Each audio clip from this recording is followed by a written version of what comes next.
Oh, we are live. I'm live here with Conk, former pastor, religion expert, supreme. Ooh.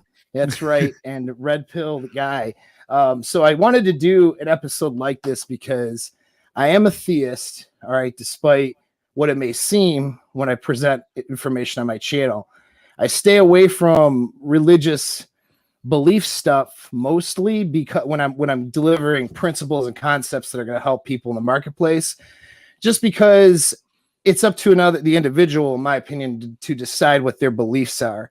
And a belief is based in faith rather than science, and that's okay. You know, the nature of having a religious belief is that you have faith in that.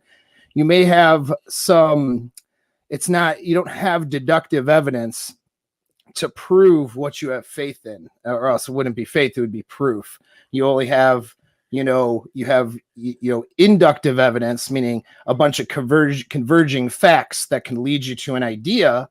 So it's not like it's illogical to believe something. I wanted to get that out the way. A lot of people think that, well, if you are believing in a religious principle or, believing, have a belief system or whatever, or if you're Christian, God forbid, or Muslim or Jewish, then you're being illogical and all this.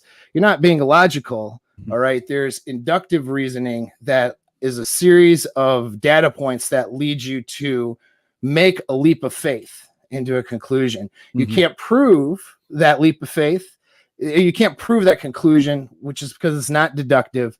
It's just like, hey, this is the way I think the world works. This makes sense to me based on a bunch of data points and facts. That's not illogical. It's just you're using a different type of reasoning, which isn't scientific reasoning, to develop a belief and make a choice, And so I recommend people make choices in what they're going to believe in. Generally speaking, people have beliefs, even if they are atheist and not theist. They're generally believing in something or some sort of principles that they can't deductively prove, and so you just decide what those are going to be and how that suits you and what makes sense to you. I'm a theist. I do believe in a higher power. I do believe in God, and I identify with Christianity. It's like a gender thing, right? So, which preferred pronouns and religion. Right. So I like these topics, and when I coach and counsel, people in sessions, I'm dealing with a large variety of people. And so I oftentimes I've gotten pastors and former pastors. I've gotten, married couples, coming to me. I've had married guys come to me, Christian marriages, Muslim. I've had a lot of Muslim guys actually contact me, and that's been really interesting. And sometimes they'll have to fill me in, on their belief system a little bit, what their thoughts and beliefs are. And then we have to kind of work around some of those things to get the results they want using the facts about the sexual marketplace, about how we've evolved sexually and all that stuff. So it's an interesting thing, man, but I don't know much. There's a lot of things I don't have figured out. You know what I mean? I haven't washed a lot of the things I know to be factual in the red pill community with religion stuff. And I'm hoping, this seems to be your expertise. So maybe you can help me with this. Let's talk about premarital sex, but you want to get a introduction in though. Cause I'm like, okay. Yeah. All right. Well, I am Conk. I'm actually a former pastor. I worked in the ministry for about 6 or 7 years. And then I made the switch to social work and counseling in about 2014, 2015. Been doing that ever since. And it's been pretty sick.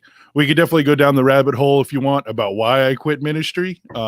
That's kind of fun, talking about the man behind the curtain of who runs the church. But interesting. I did that. I've done, youth pastor. I've been an intern where they just whip you and don't pay you, and you just go do all of the church errands. I've done traveling pastor speaking. I've done backup pastor speaking. I've been a youth pastor for a year, So I've held pretty much every position in the church outside of Secretary Karen, thankfully. Nice. Now, on a personal level, you still identify as a Christian? Are you still, somebody who believes in Christianity, or, now you're not a pastor? Or where do you stand on that now? Yeah. I mean, I would say I'm definitely, so Christianity is a pretty loaded word nowadays, right? And this is something we'll probably get into, is why, if you ask me if I believe in the biblical God, Jesus, the Bible, for the most part, But calling yourself a Christian right now, especially through like today's modern lens, is a very loaded word. And I think those things we're talking about, because, the Bible was written, between like 30 and 70, 90 AD, right? We're 2,000 years separated from it. And this is one of the problems is people try to read it through a 2020 American lens, Sure. So you got to realize, Apostle Paul wasn't writing about Paul Apex mindset. You know what I mean? He was talking to some guy in, ancient Greece or Corinth and asking him about his problems. You know what I mean? And so you could take and glean from that, but you also need to start with the context of, remember, this was a guy 2,000 years ago talking to a different guy 2,000 years ago. And we just happen to have leftovers of it that we could read ourselves in English. So makes sense, dude. Makes sense. Yeah. So here's a burning question I'm sure everybody in the chat is wondering, which is, because there's things like slavery and some misogyny in the Bible, should we cancel it in order to be more woke? What is your opinion? Oh yeah. It's Father God itself. Phone. By phone. Okay. Yeah. It's okay. It's a scam likely. I don't think I'm missing much. I'm trying to police yeah. Yeah, it was pretty bad timing, FBI agent. That's right. Don't you talk about this. Right. Yeah. I mean, yeah, and you can see this, and this is a big part of Rollo's work. Rollo Tomasi, a friend of both of us, is talking about how the feminism and the gynocentrism is now starting to come through the culture and as well as the church as well. You can see it's super obvious, especially Catholicism, which I've never really been a part of, but I know a lot of Catholic bros. But Catholicism right now, that's one of their big fights is LGBT pastors and trying to get women in the pastorate. And, Catholics old school, their structure is built not to change. Right. That's the point of the whole Catholicism is they just want to keep everything inside itself. They don't really care what the culture's doing. They're just doing their own thing. Right. But you could see it even infesting those difficult rocks.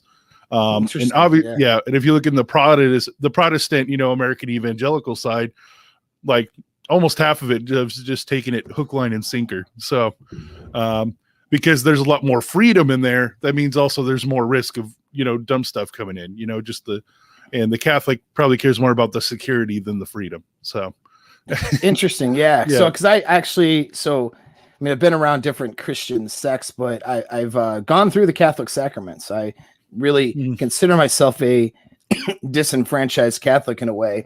And, I identify a little bit more or have an understanding a little bit more of the Orthodox and Catholic perspective, because they are trying to preserve the traditions and the ideas of that time, which I think is valuable though. You know what I mean? I think it's actually, I joke about cancel culture because obviously cancel culture is stupid. And a big reason why it's stupid, especially when they're going back into time and canceling cartoons from the 50s and 60s or wanting to cancel, Tom Sawyer. No, dude, these are contextual things that we don't, we shouldn't forget about these things. We should learn from them. You know what I mean? And so preserving the way that they thought when those messages were being delivered in the culture and time frame in which they were being delivered, I think is critical to understanding those messages.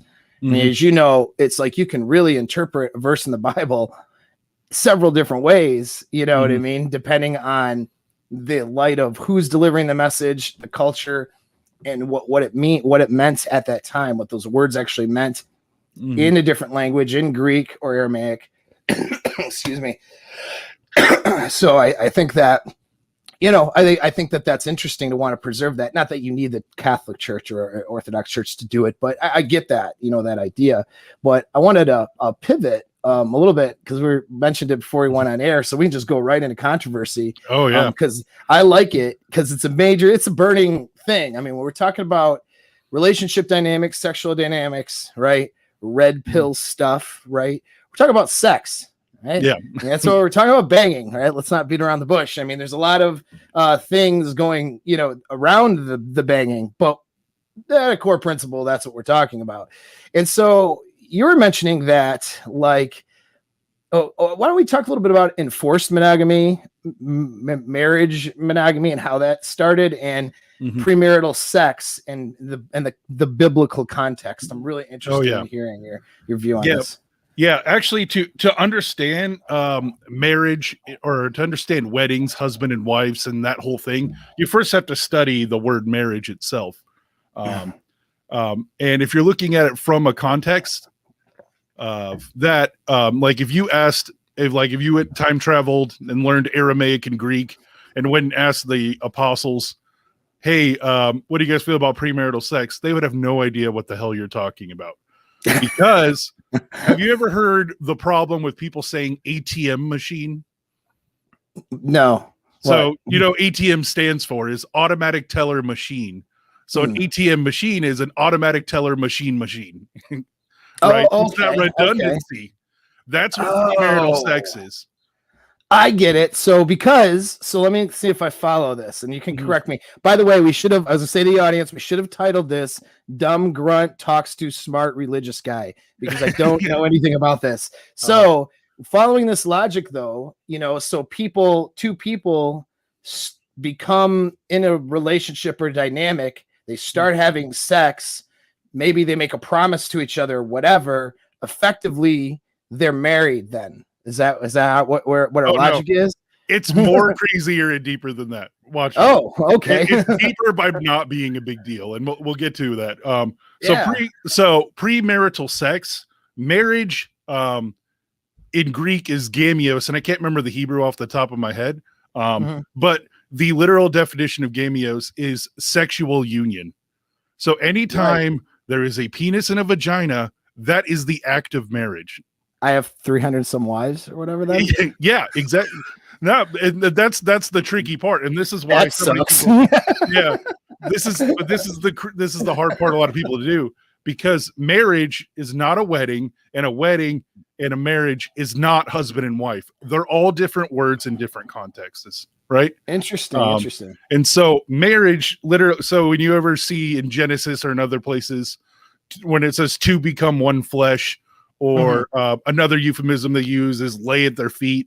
That all means sex, and that all uses marriage words.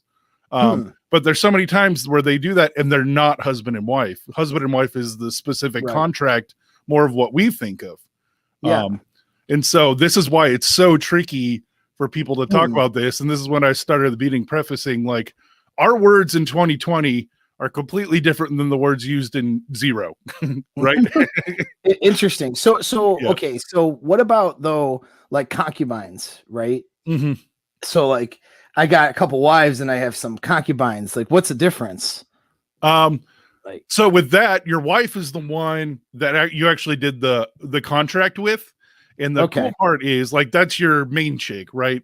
That we talk about here, like main chick, side chick. That's literally the description of wife and concubine. So the wife gets the resources, she makes the kids that are, the next in line, and concubines were employees that you also got to have sex with. Got it. I like the structure already. It makes a lot of sense. Yeah. So when we talk about that harem game, that's literally Old Testament patriarchy. That's how it ran. So yeah. Well, and I knew from a human history, what do you call it?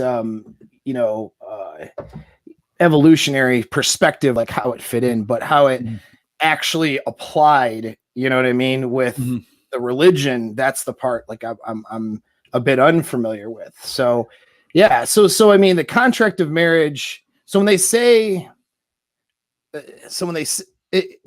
sex in marriage, there isn't a separation, but there is something else though. That's the contract where you exchange dowries or whatever, you give some dad a few goats, stuff literally doing in Afghanistan. Right. And then now you have this, so it's more of a, well, and they have different Greek words for it. Pragma, I think, is a type of marital contract or love, where then you have like eros, which is your passion, love like that. And that was, I did a video on this a while ago, and I don't remember, all of the different words. I know you had agape, eros, pragma, but it's like, there's one that meant like platonic. There's another term that actually meant friends with benefits, kind of, you know what I mean? It's like a friends that you occasionally had sex with was a different type of love. So that's what's interesting too. Like in English, in the English language, we have one word, love, that means several different things. I love my dog, I love this pen, and I love my girlfriend are all very different, right? And what that actually means. Whereas they had words in, at least in the Greek, and I imagine Hebrew and Aramaic too, they had words that meant that differentiated what the different things were. And so that's interesting. Well, like, so what model is Jesus talking about? Like because there's not a whole lot on this, is there? Exactly. And that's something I wrote down that's really important. Do you know how many times in the what do you call it? The Old and New Testament they use the word Mary? 8. Do you know how many times they use the word Mary or marriage? 10. So there's a total of 18 times out of 500,000 verses. There's 18 verses that talk about marriage and married.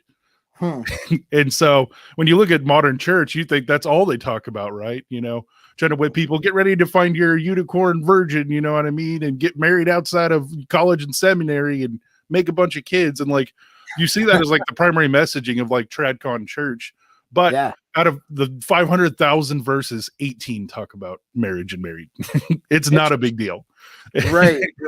Wow. Well, so were the apostles spinning plates, do you think? Or what, or do you think they were, what's your opinion on that one? Because like some will say like, no, like celibacy, and there's some references to that, right? So actually almost all instances, especially in the New Testament, of celibacy were taught negatively.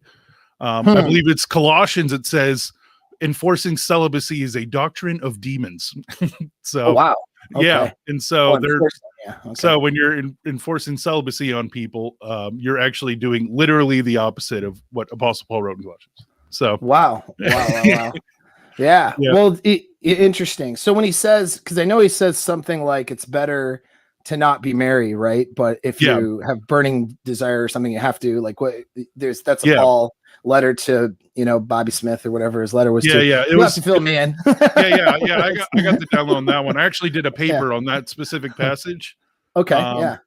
And it's in 1 Corinthians, I believe, chapter 7, if we want to get specific. But it said, Paul said, if it was up to me, I would wish everyone be single so that you don't have more worldly troubles if you're trying to do God's work as a full-time minister. Because once you have, a wife and 2.5 kids and a mortgage with a white picket fence and a little, puppy named Fido, you now have that much more worldly troubles, is what he says. So he says, if you just want to dedicate your life to your mission, and essentially go MGTOW, Paul basically considered himself MGTOW.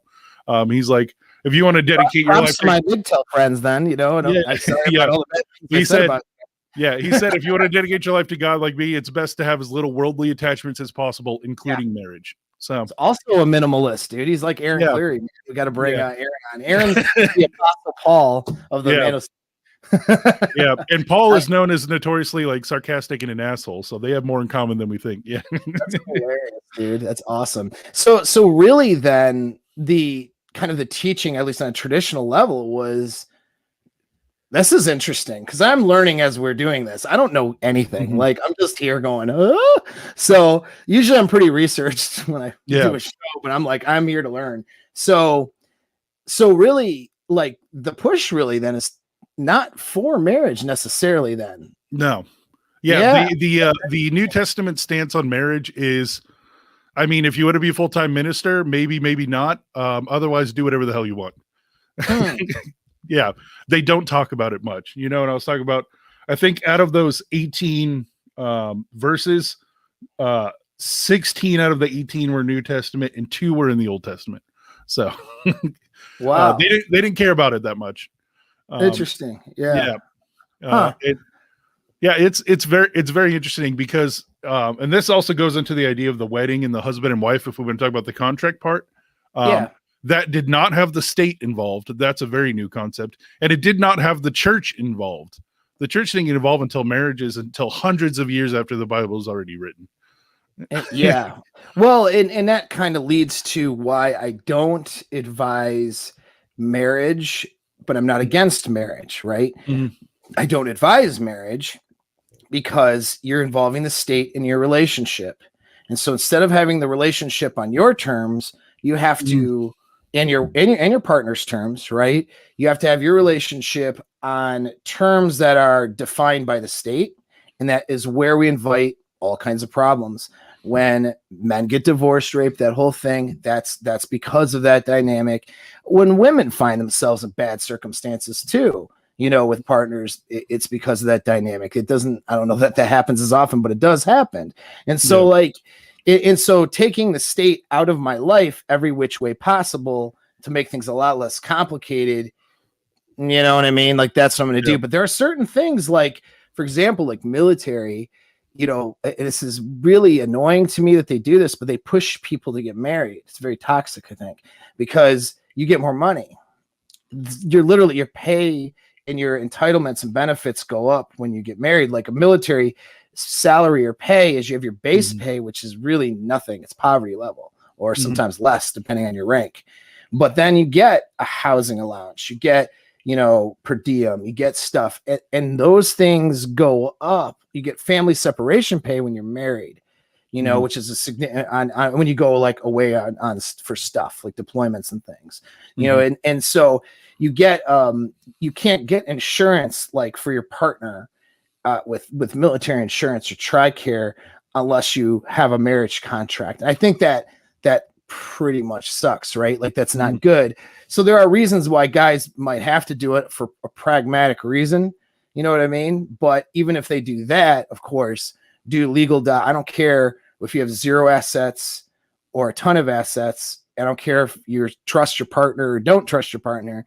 You always do the separation agreement. You always do that to start off with, that's why. But it has nothing to do with religious beliefs. Some guys really believe in the contract of marriage in a religious sense, and that's okay too. That's their belief. I don't have any proof that that's wrong, but just know that belief is not founded in the Bible at all. It's it happened to church culture over time. So it's a biblical marriage has nothing to do with the state, and it actually has nothing to do with the church. It was purely the social contract, private marriage thing, right? So what would we define a biblical marriage? That's it's if we're using the Bible terms, it just means whoever you're having sex with, right? Really? Yeah, because marriage. Yeah, the word marriage literally means sexual union of genitals. Is the most literal version of like gamios or anything like that. The two become one flesh and all of that. Every time you have sex, the act itself is called gamios, and that's the word we use for marriage in modern translations. So, it's weird. That's kind of interesting, though, in a way. I don't think that trivializes the term marriage necessarily. I think it maybe elevates. Let me tell you, this is a thought problem. I'm just doing a brainstorm here in front of everybody on a live show. But what could go wrong? What could go wrong? All of a sudden I'm like titties and band, or whatever. I just did the wrong thing. You're okay. So if it elevates marriage, or it elevates sex in a way, because instead of sex just being a physical act that you can just do indiscriminately, do you know what I mean? When you put a term marriage to it, that gives it more of a connotation that there's a bond that's there. So like, the idea that you would have I could be wrong in the way I'm interpreting the word, but it seems to me like a higher, like, is there a term for, I don't know if there's a term for like the one night stand in Cancun versus, for example, an actual sexual bond with let's say a casual partner that you really like and are considering building with. Like, is there that distinction? Because to me, like we trivialize sex, like and this is something that can be particularly damaging to girls and young girls. They think it's cool, like spring break. I'm gonna go get drunk and hammered and get railed out by a guy or two if I like him enough or whatever. And I'm not gonna, I won't lose any social cred or, be looked at as a slut or whatever when I come home. And that's cool. Like, that's fine. That's not harmful. But we know from, a biological perspective that can be harmful, over time, right? Like, indiscriminate, promiscuous sex for women can hinder their ability for pair bonding later if that's a goal for them. But in having a happy relationship, all the crap that they want later on, they can destroy that. But I think we do trivialize it, like feminism really trivialized it for us too, a lot of that.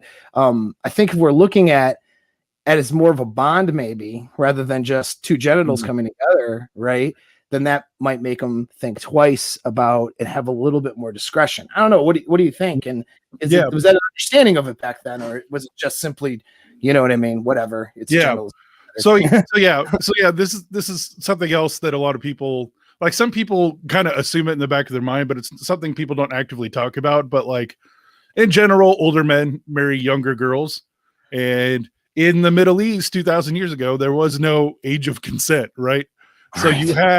So more often than not, the girl you were sleeping with was a virgin and you bought her, right? Essentially from the husband. But that is different. Like we were talking before, that's different than husband and wife. Husband and wife is a whole separate topic than marriage, because marriage literally means sex. Husband, wife means we did the personal social contract, right? Where I'm saying, okay, this is my woman that I'm going to give my children and resources to, right? But the act of sex itself, there's plenty of times in the Bible where there's examples of somebody where it's two people who are married but not husband and wife, and they show places where people are husband and wife but not married, right? And so you can actually do that social contract with somebody you've never had sex with, or it can happen after the fact. All of those all have different examples in the Old and New Testament. So that's why it's so tricky talking about it nowadays, because we say they're all the same thing, right? Wedding, marriage, husband, wife are all in the same category, but for them, 3 completely different categories. Wow. Yeah. That's interesting. I'll do a little house cleaning. So because I just decided to send in my stuff stubbornly to get monetized, I'm not monetized yet, so I can't do like super chats and all that. So I just have to look at the chat. So this guy asks, we're just wondering, is there any way to argue that the state not be involved in marriage based on religious beliefs, basically married through the church, but not through the state? Well, I'll get a quick answer to this. I'm curious about your opinion, Conk. But yeah, dude, so you can go through the ceremony and do all the things and not do a marriage contract by the state. But you have to check your local laws and restrictions, because some places will consider you married, like our buddy Ryan Stone, right? In Canada, he's married to his girl, but it's a common law marriage. And so if they go to separate, so if they go to separate, you know what I mean? Then they might, and I don't know how I'd like to ask him at some point how he handles that, because, there's a legal separate. There's now, the state is now involved because you've lived together so long. So that's one example. But some places have the laws written up where if you basically live together, act as if you're married, go through the ceremony, they can consider you married just by default, even though there's no marriage contract by the state. And there's a set of rules and regulations for that. And I don't know which state, I'm not up on that. You know what I mean? But I'm pretty sure my state in other areas, like, you can do the ceremony, live together, as long as you don't fall under common law marriage, you're not technically married by the state. The key is, if you're going to be with somebody long-term, and if you're going to do the ceremony, I would check on your laws. And if it, even before you hit that common law area, do a what do you call it? A prenuptial agreement or separation agreement, right? So that if something bad happens, you guys can separate. But do you know anything about this in addition to what I said there, Conk? Yeah, I mean, in your question, you're asking, is it better to do it with the church? I'm wondering, why do you even want to do it with the church, right? Like we were just talking before, like, the church for the longest time did not give a crap about who you were sleeping with and who you were married, our version of married, wedding, husband, wife to. They didn't care. That was an all social thing. It's like trying to ask the church when the last time you had like peanut butter and jelly, right? That is not really to do with church.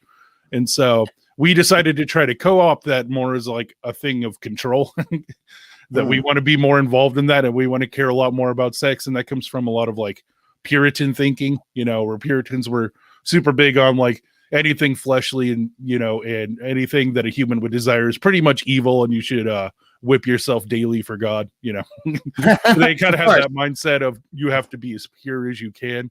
And that's where a lot of that comes from. And they wanted to get more controlled in everyone's life. And that's when you start hearing stuff, about Salem witch trials and like scarlet letters and shunning people and all that crap. Like All good all of stuff. that is like 1,000 years plus separated from the Bible. That had nothing to do with it, you know. And The Bible really didn't care. Yeah, I will answer the question that you posed, though, not because I agree with it, but I understand it, right? I understand it. So part of, and this is, if you guys go to my frame video series, I recommend going into that if you want to do relationships of any sort. I mean, particularly anything beyond plate spinning ever in your life, go through that series. But in the series, I talk about what I call basically an idealized isolation. All right, it's like kind of phase 2. So an idealized isolation, and Pickup, they called it like the bubble of us. You know what I mean? Is that it's you and her against the world. You and her have this bond that nobody else does.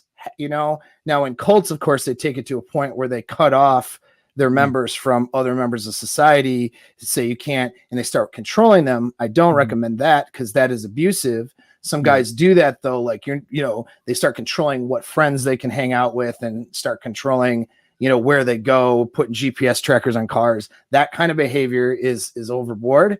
But the idealization of it, meaning, gosh, I'm with this dude. I see him as my sexual best. He's the best thing I'd ever want. And our relationship is unlike what anyone else ever has. You're welcome, by the way. Oh, yes, definitely. And so that's now when you go through the ceremony, though, so ceremonies, it's like almost like rites of passages, how those are valuable for men, which we don't do those anymore.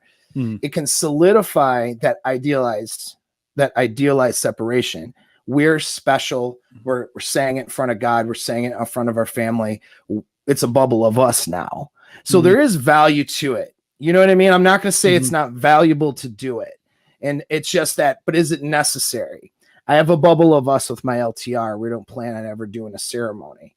You know what I mean? And if we did, it would be hilarious, because we'd probably do like, I don't know, cosplay or something crazy. I'd probably invite a bunch of hoes or something. I have to wait till my mom, is not around anymore for this one. But I mean, it would be like, it's just whatever. But we don't, what I mean? I don't need the bubble to have the bubble of us. I don't need the ceremony, but there is value to it. You know what I mean? Because for a woman to delay her primal drives, like hypergamy, having an idealized version of herself and an identity is what can prevent that. That was one of the things that, like, I don't agree with necessarily forced monogamy, but that was one of the things that having the traditional Christian kind of ideals did in a positive way, is it helped curb, open hypergamous behavior and promiscuity, which would be damaging to a girl if she wanted to grow old and have, a healthy relationship with somebody later. So yeah, it's there's some reasons for it. Doesn't mean it's good or bad, but you have to decide how you want to design your life, But how do you trace back, though? Like, well, so I'm wondering, so we're in Jesus times, we're hanging out, you know what I mean? So what is society? Does society just not judge this stuff at all? Or is it going to depend on what location or city, state, or town you're in? Like, how? Oh boy. Yeah. So this is tricky, because Jesus' time, they were in, Jerusalem and all of those places in the Middle East, but they were still over the government blanket of Rome, right?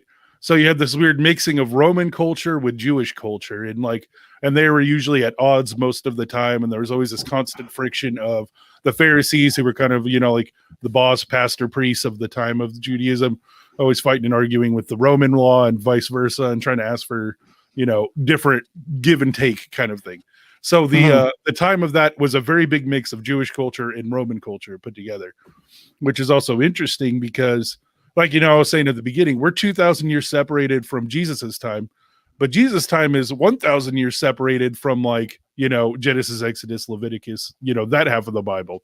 Those are about 1,000 years apart. So they already have different cultural things because they have so much Roman influence now. Rome's been chilling for centuries already, and, invading the culture and changing everything there. And so when you talk about Old Testament times and New Testament times, that's a near 1,000-year gap, just like we have a 2,000-year gap between now and the Bible. So if you're talking in Jesus's times, the New Testament times, one of the hugest problems they had, so to speak, is that for the church specifically at the time, and you can read it in a lot of like the letters Paul writes and all that stuff, is the big thing was prostitution, right? And so they had a lot of arguments about how that works, and that, transactional sex type of thing, and how does that affect you? And it's really interesting. I think it's I wrote it down somewhere. 1 Corinthians 16 to the Corinth church, and the church of Corinth actually was like Las Vegas there. Like that's where all the the degenerates went. That's where all the gambling, the most hookers, the craziest parties were. Was at right, Corinth. right. That's where we want to do a Rule Zero conference. Oh yeah, exactly. Corinth. Yeah. And so Paul was essentially writing to people living it big in Vegas, right?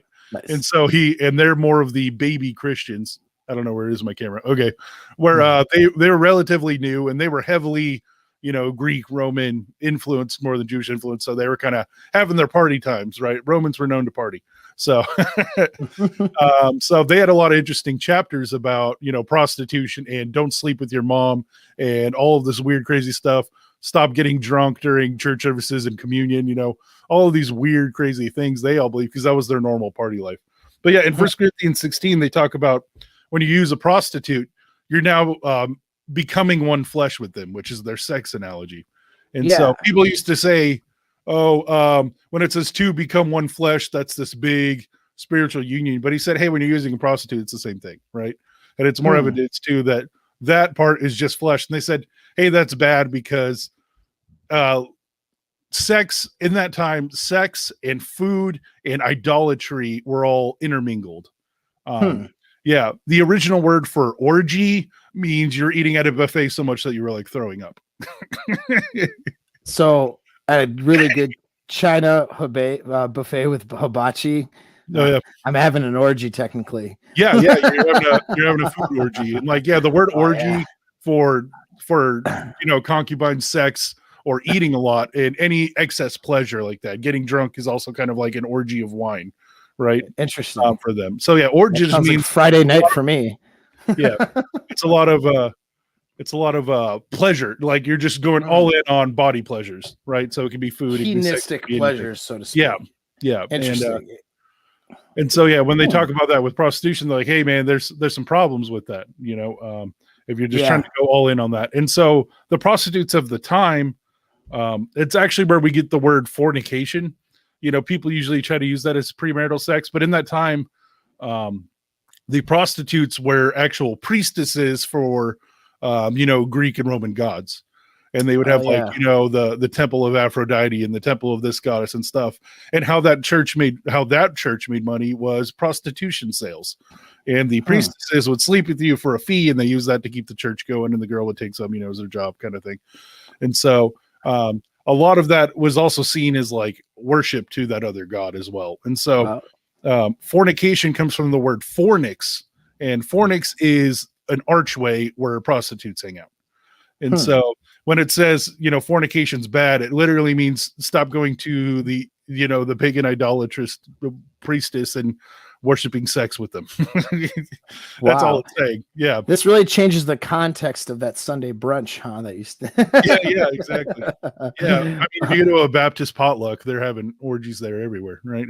Right. All that fried chicken and right. This is why Applebee's is so busy on a Sunday, right? Anyway. All just the walk in together for a nice orgy, right? A nice orgy. That's right. So so this is really interesting stuff because, and it's worth a second look if you're into Christianity or whatever your beliefs are. I'm interested in the Christian stuff right now, but I'm interested in all of it too. It's just that we're focused on that. But to go take another read, especially at some of these things in the New Testament, in light of new information, right? Versus what you're previously taught. That's what's interesting to do. I mean, the idea of, red pill, right? Which I mean, I don't consider myself a part of any like weird clubs. It's just that my friends are red pill, people that I respect in this men's health space have this understanding. It's the idea though, the analogy is you see reality, you see things in a different light, the way you didn't see it before. And just like guys, when they go through relationships and they're technically, to use the term, blue pilled, right? Mm-hmm. When they get red pilled, they can see that relationship and the dynamic completely different. You know what I mean? In light of this new information, I think it's worth a look into, if you have a religious belief, instead of just going through the emotions, to look at the stuff in light of, new information and information that maybe wasn't presented to you by the, your church that you grew up in, or the church that you go to, for different reasons. And Rollo, I'm going to now plug Rollo's fourth book. Even though he didn't, he stood me up today. No, it's okay though. He said he had stuff to do around the house, but he might come in. But I'm going to plug it because I've only gotten past the first half. I was really surprised, not surprised that it was good, because his books are all good, but it was just kind of surprised in the direction. I was kind of expecting, and maybe it'll be more in the second half, but I was kind of expecting more well, here's a bunch of beliefs, and then here's how it washes with red pill theory today, or something like that. I wasn't sure which direction it was going to go. But what he really seemed more focused on in that first book is the difference between the old order and the new order. You know what I mean? So old order thinking, new order thinking. And, that's kind of what we're getting into a little bit here, but there's also our new order thinking is based on beliefs and thoughts too, a lot of times, of how we think the old order thinking was. Yeah. And then we look back at that stuff as being a lot of traditional conservatives. They look back at that stuff as being like a better standard, or somehow some kind of gold standard. They idealize that stuff, right? And the reality is, though, their paradigm of what the old order thinking actually was is wrong. Yeah. They're idealizing something that either didn't exist or just didn't exist in the way that they think. And so they're basing a current philosophy or drive, set of principles on something that never existed, right? It's almost like going for a communist utopia. You know what I mean? It's like it doesn't exist, never existed, can't exist under, you know what I mean? The philosophies that are presented can't actually happen because there's too many inherent problems with it. And unfortunately, there's a lot of inherent problems with the way some of the traditional conservatives approach the sexual marketplace. Is why the church is so broken right now when it comes to relationships. They are not equipped to handle the new order thinking that Rollo presents and talks about. But I've been talking about the global sexual marketplace for a long time, with the advent of technology, making the sexual marketplace global. The churches now are just not equipped, it seems, to handle that. Yeah, the whole, the concept of the Tradcon time machine, right? Where they want to go back a very specific amount and it changes all the time. It's impossible in two ways. One, obviously, because we don't have time travel, and two, technology affects our thinking so much. It's ridiculous, right? And so this is why there's so much, weird beliefs about old order versus new order. It's a lot of it has to do with what technology is at that time. So if you look at the printing press, and immediately after the printing press and people became more literate, you have all of that, Protestant versus Catholic killing each other. That was almost a direct result for inventing a printing press and letting people read the Bible, right? So the old order thinking would have been, the Bible's for priests and we just listen and hope they're telling us the truth. And the new order thinking is, hey, anyone can read the Bible now. You just got to learn to read, right? Yeah, right. So old order versus new order thinking changes every time there's huge technological progress, and it affects our brain significantly. One of the things I always point out is, if you look at, some of the really, 100-year-old psychologists that we still quote, a lot of their thinking usually has to do with railroads, blowing off steam and all of that stuff, because the steam engine was the highest point of technology at that time. So when people talk about blowing off steam or pent up emotions or a buildup, and you see old timey cartoons, when someone's mad, you see steam coming out like a steam engine. That's because they thought through the process of industry and steam and railroads. Those were the tech of the time pushing everything. Right, and now you look at modern psychology, and everybody always says the computer or the brain is a lot like a computer. because computers are highest technology right now. Sure. So we always use all of our analogies from science to culture to church, everything. Like our whole world is based around what's the technology of the time. Yeah. And I think a lot of people don't think about that. So No, when you're right. when you're trying to understand the Bible, you also have to think about what was their technology, what was their actual culture then, because we're thinking through our computer internet mind and trying to decipher what they said. And then in the Puritan mind, 500 years ago, when Salem witch trials, the Scarlet Letter, and all the shit, when they had all of these hard locks and cared a lot about sexuality, they were looking through a time of like all of this infighting about legality and doctrine and people killing each other, Catholics and Protestants and all of this shit. So they were looking through that lens when they made a lot of that, right? And we don't see that. So we just go, oh, Salem witch trials, that was stupid. But to them, it made sense because their technology and their environment at the time was a lot about law and legality and punishment and all of that kind of stuff. So it's pretty interesting. So if you want to read the Bible accurately, you have to put your mindset past what we are now and past the Puritan level and past, the Catholic level. And you try to got to think about what was it like being a Jewish person in a church in Rome in 30 AD, right? Very, very interesting. Yeah, for sure. And also being able to I know that is the attempt or the argument behind tradition with Catholics and Orthodox, right? And that's good, except for the problem, even if you're a Catholic or Orthodox, you have to look past the confirmation bias and the idealized biases, right? So in other words, the person presenting the information today has a bias because they have a belief.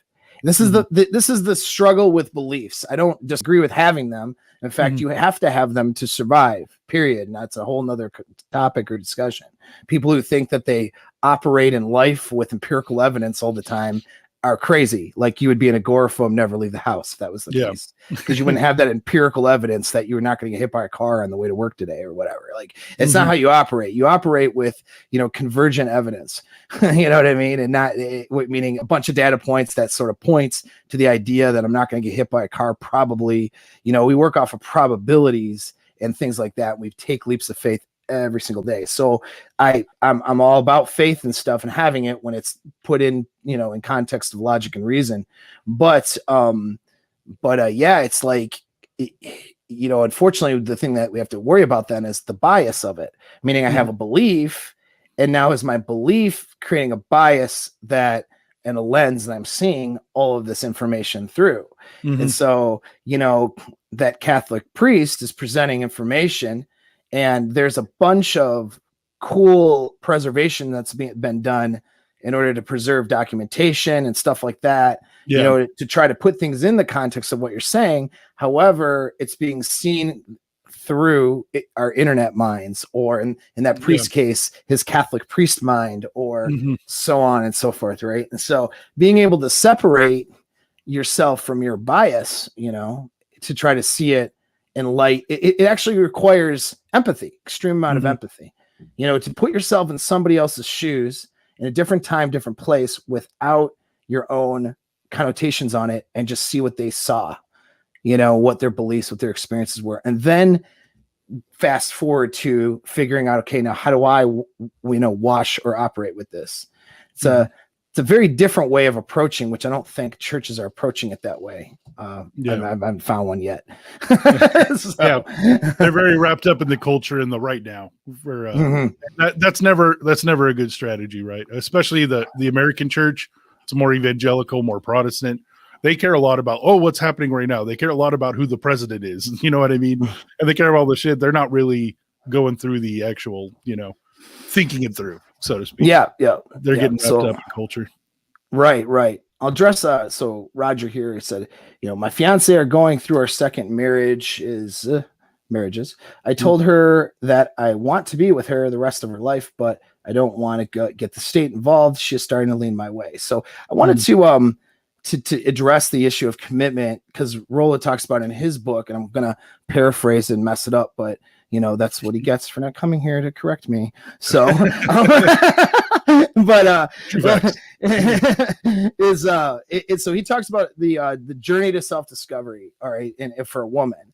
And so how really, and this is my paraphrase, that there isn't any actual real commitment anymore, right? Mhm. Because here how it works now. So how it worked in the time of the Apostle Paul, according to him, is that, you know, it's you had a, you had a sexual desire for somebody, you had an emotional attachment, you're ready to be husbandly and wife duties, you're ready for that commitment, and Mhm. then you make that commitment, and then you proceed throughout the rest of your life with that marriage. That's the old order thinking of a monogamous marriage, right? Mhm. Is that that's how that proceeds.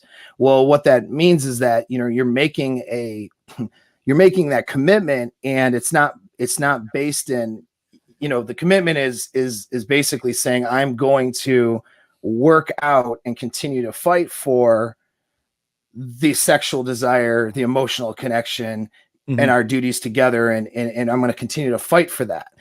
It's not based in like emotions, where if my emotions deviate, well, then I can just change my mind now and get out of the commitment.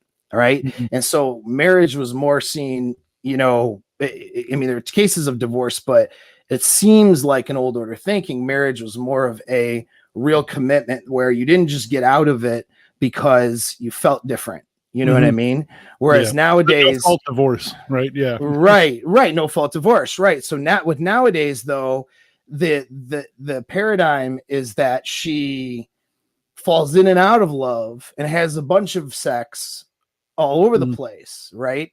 Yeah. Until she's done that enough times in order to identify the real thing, right? Is how he explains it. And then goes through and gets married, and of course is bonded for life, unless she decides she doesn't like him anymore. In which case, now she's trapped in a commitment and she wants out. And then she uses that as proof that he wasn't her soulmate. And then that Mhm. justifies getting back out in the sexual marketplace. So, really, that's not really a commitment, is it? Under that Yeah. model, you know what I Exactly. mean? Which is why if you're getting married, right? If that's what you want to do, you have to make sure your frame in that relationship is tight. And Mhm. that means that your frame is that you're in a bubble that is outside of everybody else.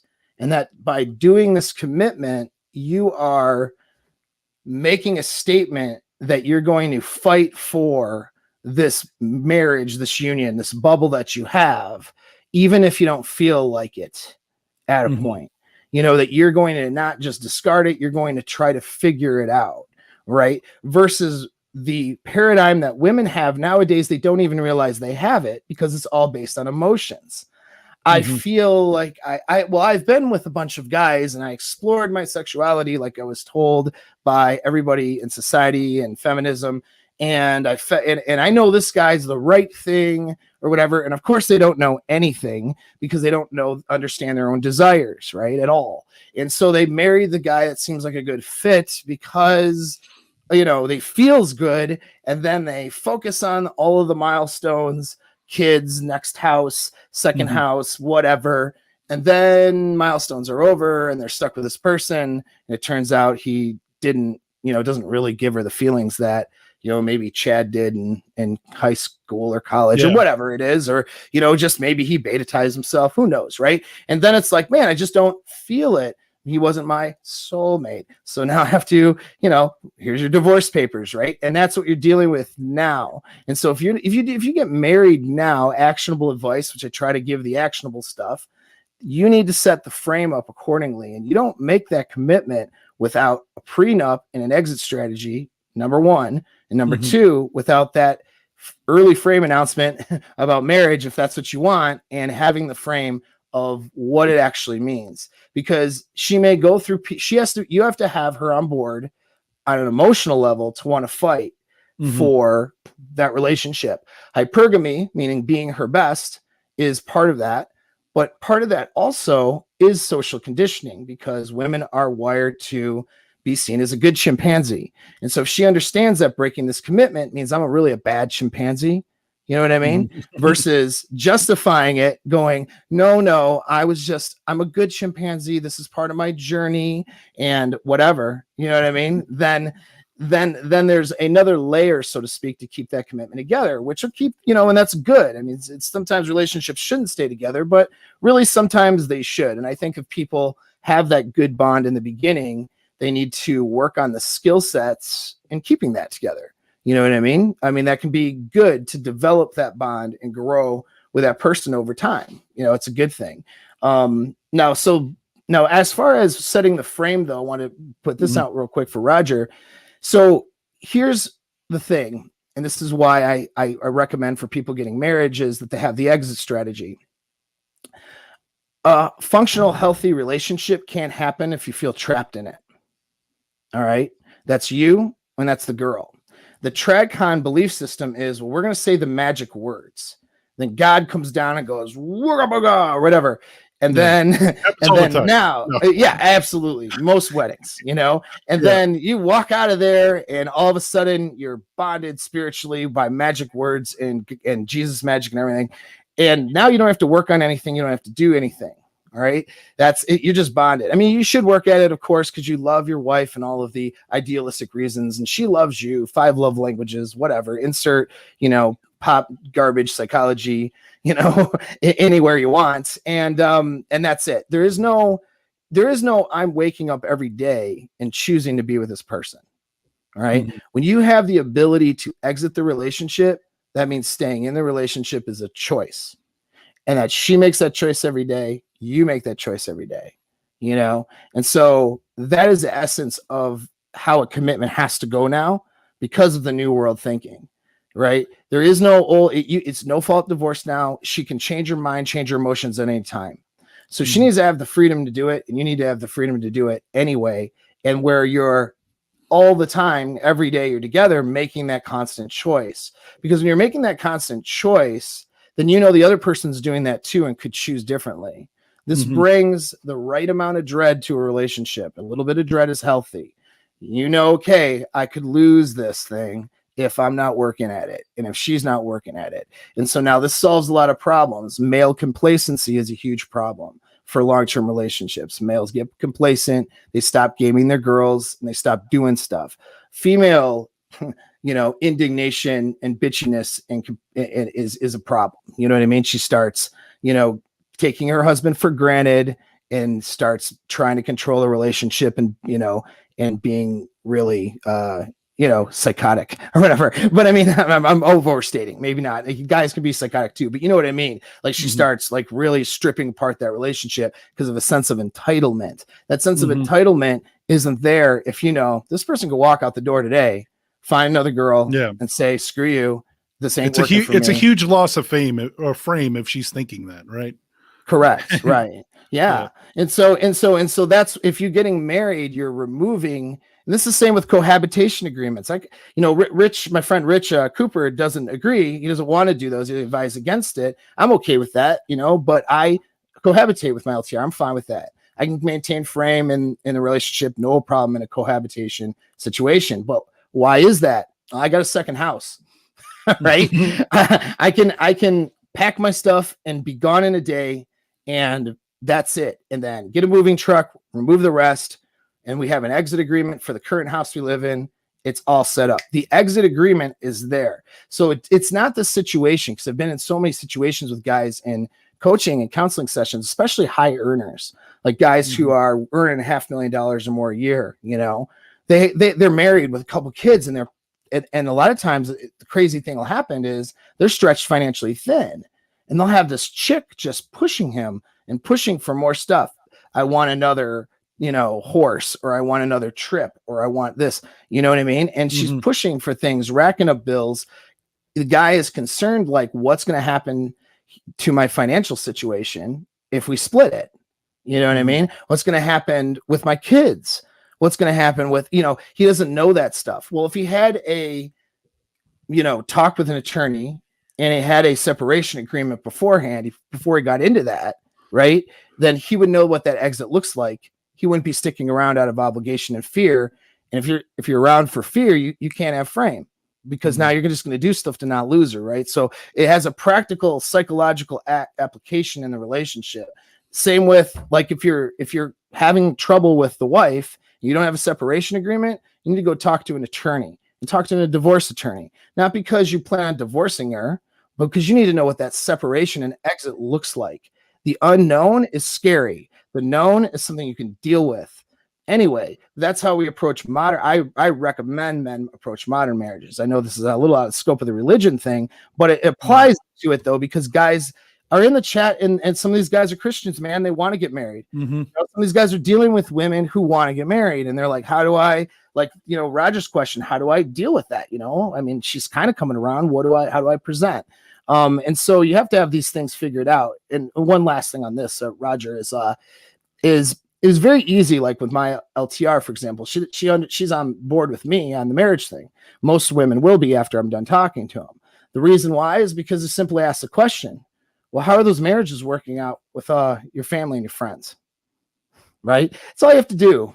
And well, miserable divorces, right? Miserable marriages, fighting all the time. That's the majority of marriages. What are the majority of marriages like? Like this.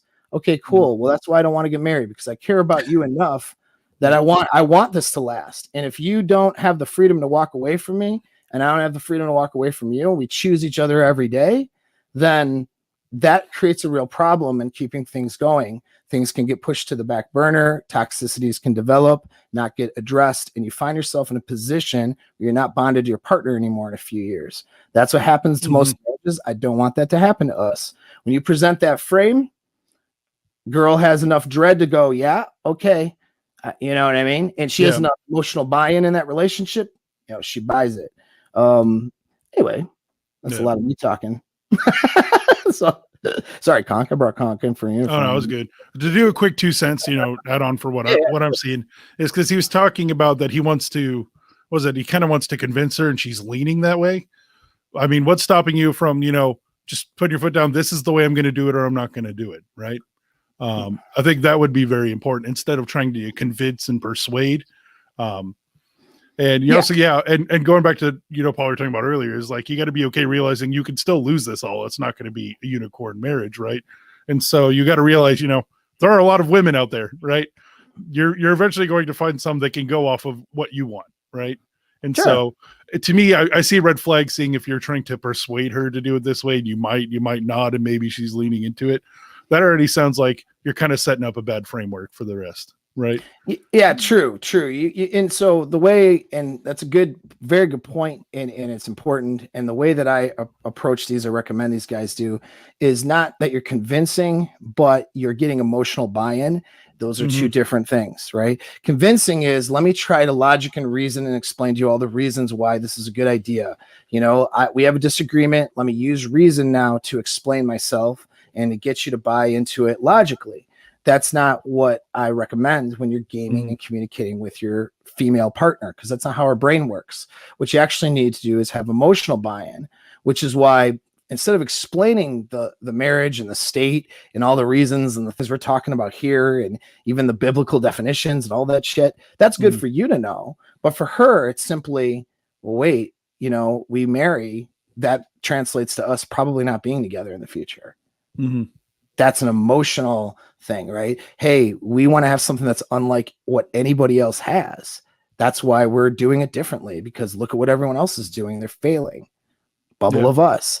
That's an emotional buy-in. You see, this is how frameworks, this is how that stuff works. You know what I mean?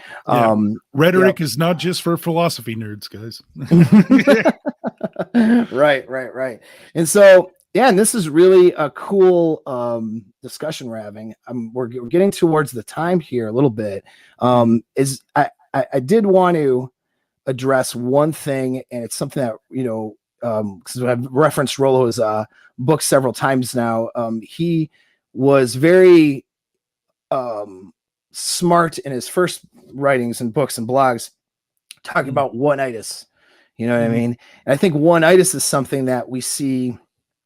I mean, I think that my personal feeling or thoughts, but I haven't really traveled down the rabbit hole too far in this, is that it's actually sort of a idealization of the evolution towards monogamy based on resources and beta scarcity. So in other words, when we lost, when we started to become a more peaceful society, and the most dominant warlords couldn't just dominate and have all the women, all the resources, right? This left situations for weaker, less alpha males to use the system and make the argument and try to socially enforce their ability to mate, right? Because prior to, polyamorous and, well, we'll say polygamist, city-state style environments, that time and prior was all, the 60% of the males didn't mate at all. You know what I mean? Like you had 60% literally just straight incels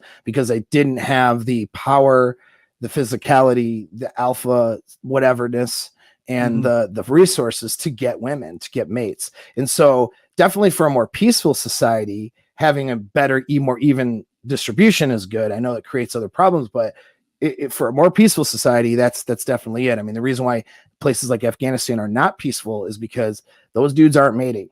They don't have any mating options. And so what do? They fight each other, man. It's literally that simple. Yeah, he talks about, though, I think that my opinion is that with this sort of lean towards monogamy, which is our most recent adaptation, it's not been around the longest, monogamy became idealized into a one-itis, meaning now, oh, she is the one for me, and there's nobody else.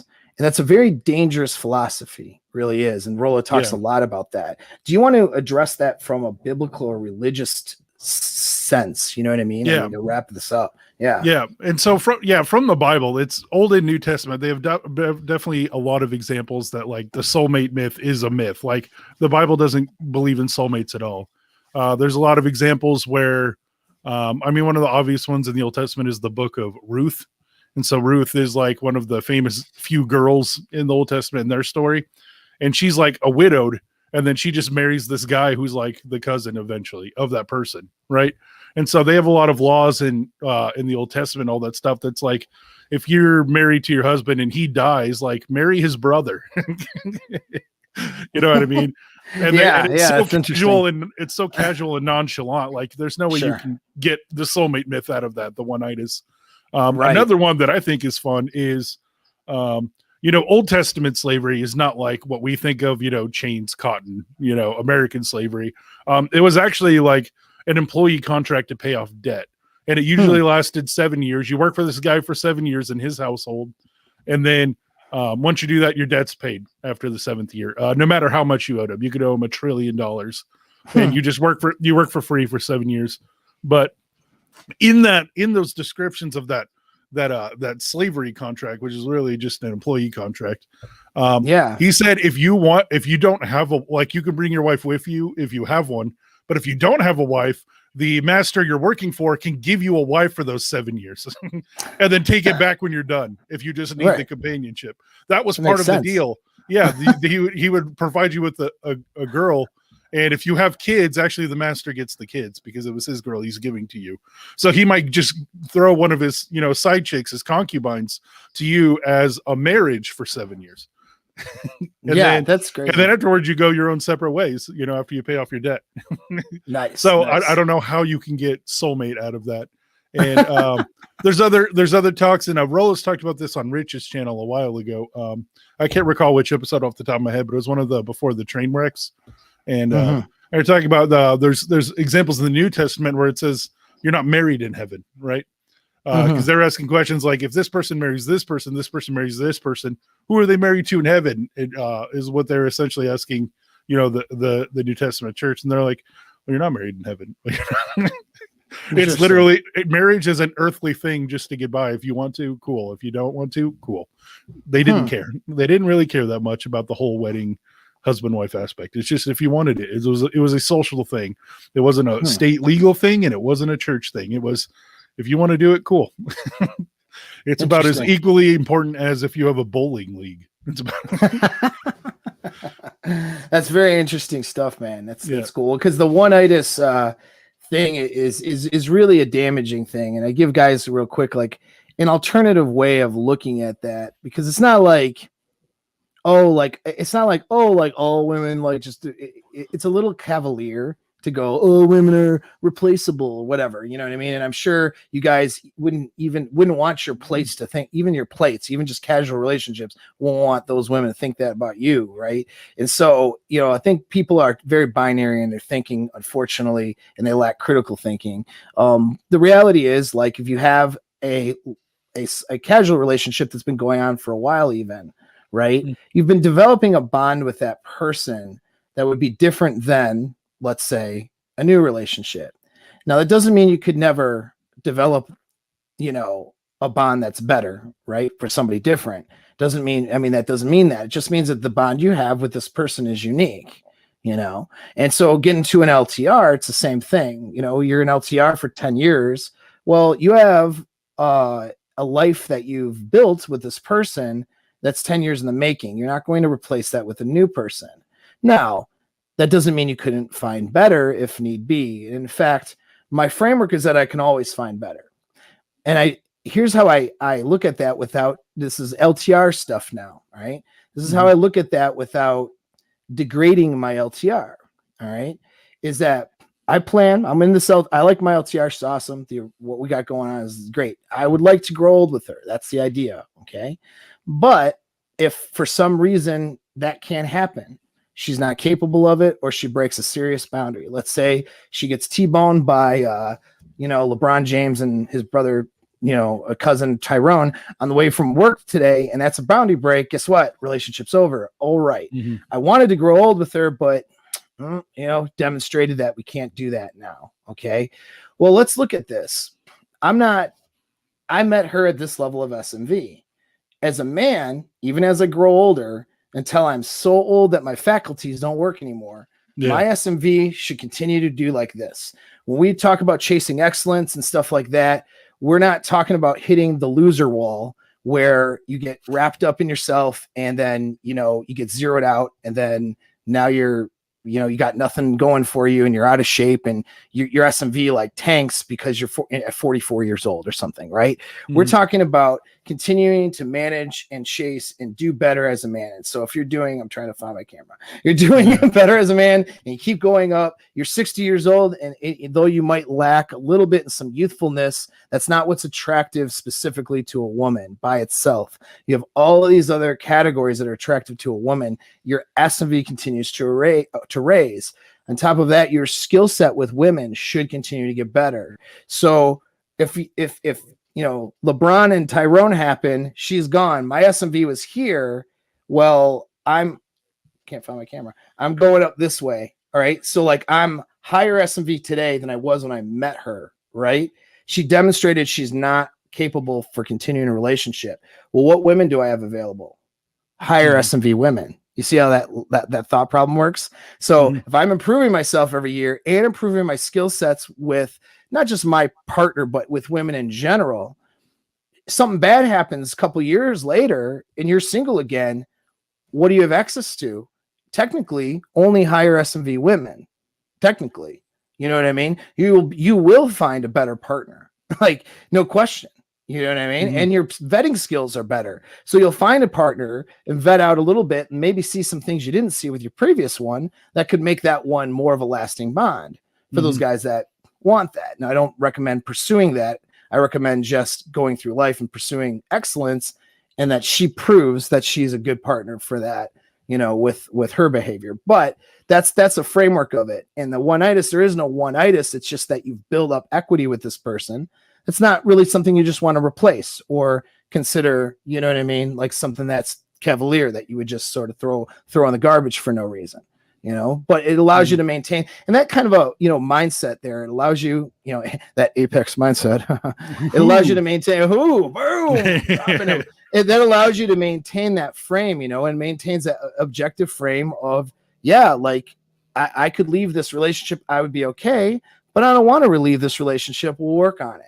And I think it's a good balance, and it keeps you in that masculine framework, so you can maintain that. But anyway, I just want to throw that one out there. But any last, any announcements or final thoughts or anything like that before we close up?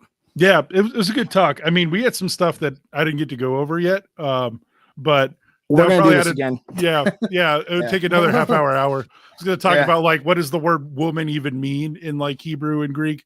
It's very interesting. It's all of the identities are purely sexual identities. And then I wanted to talk about, and we were just getting into it kind of at the end about what is biblical divorce, because that's just as confused and mixed up as biblical marriage is nowadays, right? Oh, yeah. With all the weird terms and all the weird ways we're filtering it with our computer brain, right? Versus the, old timey camel brain. So, Sure. and so, It's yeah, very those are good things to go through. And then here's a fun pitch, maybe if we want to do a different video, but I'm also currently an addictions counselor. And I think talking about drugs would be cool. So that would be very cool. Yeah. Because when we're dealing with that one-itis thing we're talking about, and when I'm handling people who are trying to get over it, in part, although it's a sexual dynamics a bit different, I handle it very much like an addiction. So that'd be a great way for us to talk. In fact, I look at that, that addiction that men have to toxic women or to, their one-itis even, is akin to a gambling addiction, right? Because it's not an external substance. And it was really interesting. A friend of mine, actually I haven't talked to him in a while, I'll probably see what he's up to, who's also an addiction expert and a PhD in sociology for that matter. He had compared it to a gambling addiction, and it made a lot of sense, which is because gambling addiction isn't achieving the win, isn't where the addiction is. It's in digging yourself out of the loss. Yeah. You see what I mean? And so you're in this deficit. I want to get her back. And it's addiction and chasing those neurochemicals and chasing that high to get her back, and that up and down. Oh, she texted me today. Oh, and then, and then she ghosted me again. And, and that up and down thing and that roller coaster is what's the actual addicting part. And then when they get the reward, it's like, really not that rewarding in a sense. And being with toxic women, this isn't part of that too. It's actually it's addictive behavior. They know they shouldn't be. Guys they shouldn't go back to their ex. Guys know they shouldn't, be with a toxic woman. They're doing it anyways, or they're replacing one toxic woman from another because it is an addiction, very akin to, like I said, the gambling addiction. So it'd be really cool to hear your perspective on that and more on religious stuff next time. Not a lot it'll be interesting to see how many hits we get on this stuff, because I feel like religion is less on people's priority list versus getting the girls. You know what I mean? Like getting the girls video, man, like we'll get double the hits, but it's a tricky thing to talk about religion, because for the majority, like you said, more often than not, they don't care. But the people who are religious, this is all they care about, right? This is what they've been feeding for. Like if you look at old Rule Zeros, or you look at old RMG, the prequel podcast, right? How many times did Christians call in and say, I really like what you guys are saying, but I don't know how to make it fit with mine, right? And at that time, nobody was studying religion or doing anything. They're like, well, we can't help you, bud. You just supposed to have sex with them. You know what I mean? And so going through those tensions, at least for those guys that, are in the thick of it, right? I mean, we got a ton of, Christian guy here. Here's a question I have in the comments here. You know what I mean? So even though it is one of the minority or like a sub genre, those people in the sub genre are hurting for information and desperate, right? So to try to get some solutions out. So that's what I've been trying to do, is like, hey, this is one of the few plot holes I saw, is there's somebody in this, Rule Zero or manosphere section. There's not a lot of like dedicated to guys that are in men's nightclub steam room that we are in the internet. Oh yeah. Nice and toasty. No, that's good though. And it's a much needed thing, dude. I love it. And that's why I want to provide this to my audience and continue to explore it. I'm not that interested in the clicks. People want to click it, but I want this information there because I think it's important, and at some point when guys get more, problem is it's a hierarchy of needs, right? And not quite necessarily fitting Maslow's hierarchy exactly, but more of an evolutionary psychology perspective of hierarchy, where solving that reproductive problem, as Rollo calls it, or the ability to reproduce, is on the highest end of the hierarchy. It really is. That's our most strongest drive. Sexual selection is a stronger drive than even survival, just as evidence that men will kill themselves for the vagina. So it's a strong drive. And once guys get that drive solved though, right, then they start looking into, well, what does it all mean? Like, how does this fit? What are my actual underlying philosophies? Okay, cool, I have 3 different girlfriends, or I'm dating a bunch of women, or my marriage is now going in a better direction, whatever it is. Okay, how do I fit this in with my spiritual beliefs or my belief system. And that's where this stuff comes in. I think it's really an important piece. So we'll definitely do this again, you know, guys, in the chat, but we're about to hang it up, but go in the comments, put like the video, you know, tell Conk he's the man or whatever in the comments, and we'll keep doing more of these videos. So, all right, guys, peace out. Peace.